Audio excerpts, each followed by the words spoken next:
Assalamualaikum warahmatullahi wabarakatuh.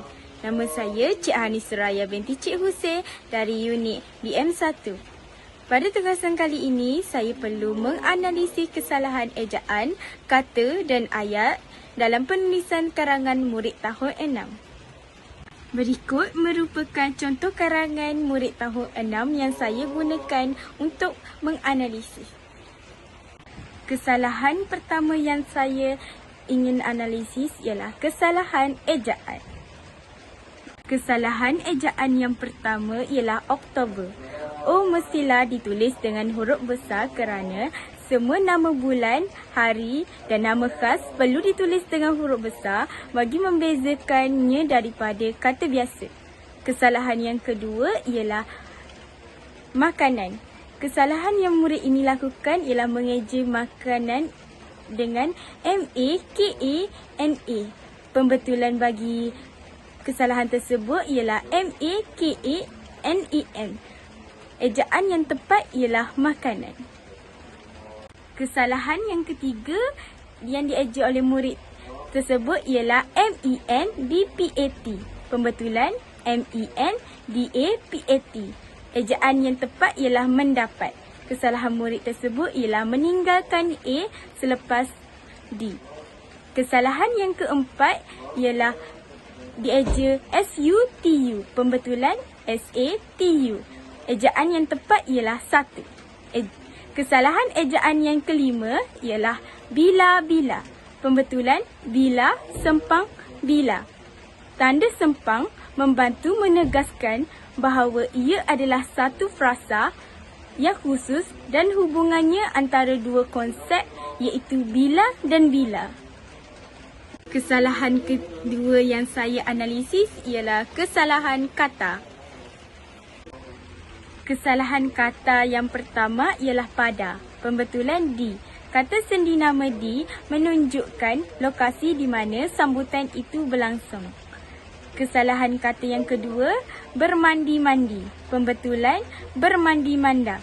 Istilah bermandi-manda lebih sesuai kerana ia menggunakan pengulangan yang lebih tepat dalam konteks bahasa Melayu.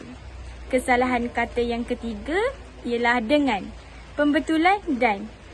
Penggunaan dan adalah untuk menghubungkan dua pihak yang berbeza.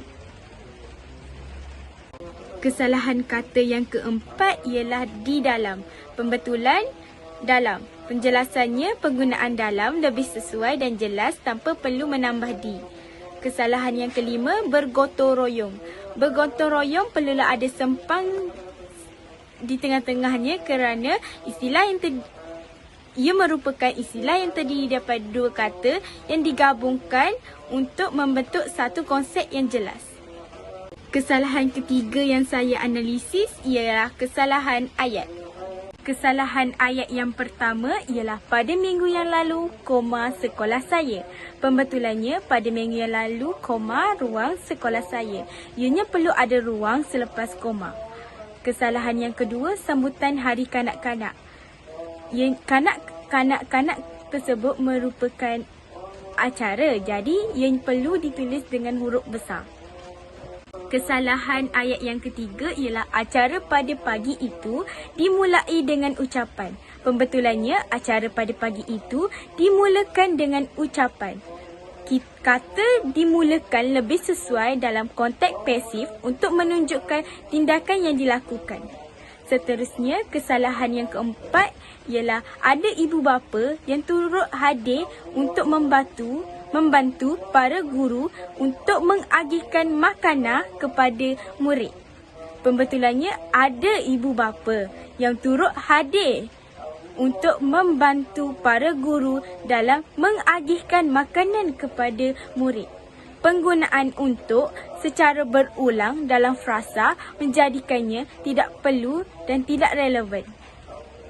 Kesalahan ayat yang terakhir ialah persembahan itu sungguh menghiburkan, pertandingan melukis dan berwarna poster juga diadakan pada hari tersebut. Pembetulannya, persembahan itu sungguh menghiburkan. Noktah, pertandingan melukis dan mewarna poster juga diadakan pada hari itu. Perlu dipisahkan menjadi dua ayat supaya mempunyai makna dan jelas.